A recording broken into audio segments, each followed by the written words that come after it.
OK, aujourd'hui, on va voir les transistors GaN. Donc, les transistors faits au nitrure de gallium. Donc, avant de passer comment ça fonctionne, on va regarder un petit peu comment c'est construit à l'intérieur. En fait, on a deux couches de semi-conducteurs. Donc, on a le nitrure de gallium ici. Puis dans la couche supérieure, on a ajouté de l'aluminium dedans. Ce qui fait en sorte qu'à la jonction des deux matériaux, une zone où il va y avoir des électrons qui vont être très mobiles. Donc, c'est pour ça qu'on a la structure HEMT, High Electromobility Transistor. Donc, ce qui fait en sorte que c'est des transistors qui sont faits avec un genre de structure comme ça, où on a entre deux matériaux un plan en deux dimensions où il y a plein d'électrons qui vont servir à la conduction électrique. Donc, ce qui va faire que la résistance va être très faible parce que ça va conduire vraiment beaucoup. Avant d'aller plus loin pour la construction des MOSFET, je vais revenir sur la diode. Donc, la diode ici, c'est une jonction PN. Okay? À la jonction du P et du N, il se crée une zone de déplétion. C'est une zone qui est non conductrice. Okay? C'est une zone qui est isolante. Quand j'applique une tension directe sur la diode, ça va faire en sorte de réduire cette zone-là jusqu'à ce qu'elle devienne nulle, puis les électrons peuvent traverser la barrière. OK? Donc, il n'y a plus de barrière. Elle est complètement enlevée. Par contre, en polarisation inverse, ce qui se passe, c'est que cette barrière-là va s'agrandir. OK? Plus que la tension augmente, plus que la barrière va s'agrandir, puis ça va augmenter la zone où il n'y a pas de porteur majoritaire, donc il n'y a pas de conduction possible. Donc, il y a plusieurs façons de construire des transistors au nitrure de gallium. On dirait que chaque compagnie a sa façon de faire, sa méthode de construction, son procédé. Ici, je vais montrer trois façons de faire qui sont assez répandues.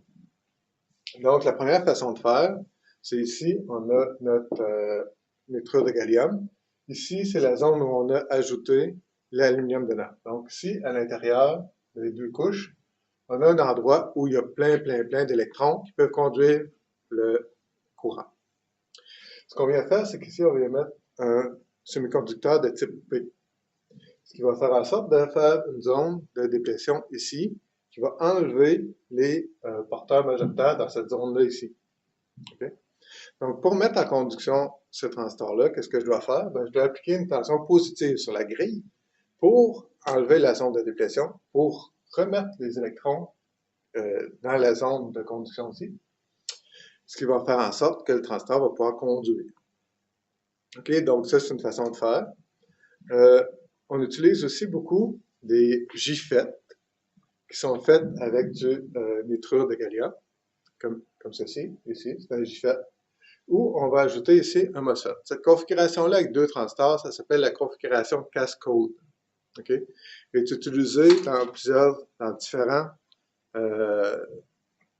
types de transistors autres aussi. Donc, qu'est-ce qu'on va faire? C'est qu'ici, on a un transistor JFET. Donc, ce qu'il faut faire, c'est venir mettre une tension négative entre la grille et la source pour le bloquer. Mais c'est ce petit transistor-là ici qui va faire la job.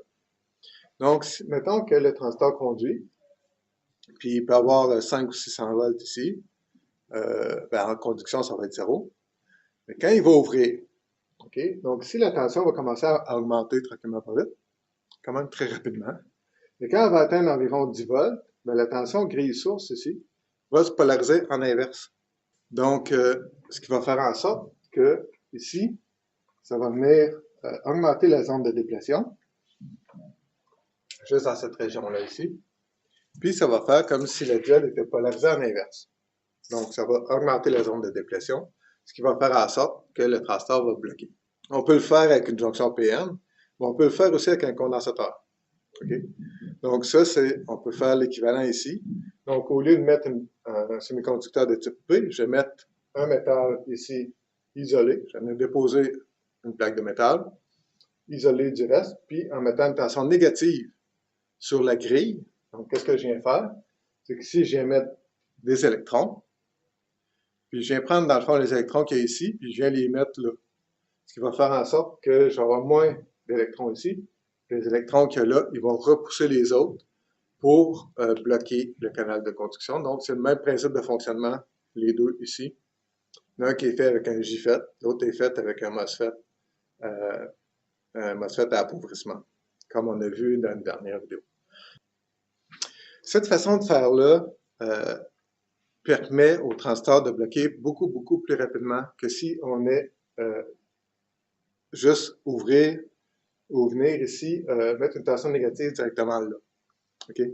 À cause des effets du transistor, c'est mieux d'ouvrir le transistor d'en haut par sa source que par sa grille. Okay?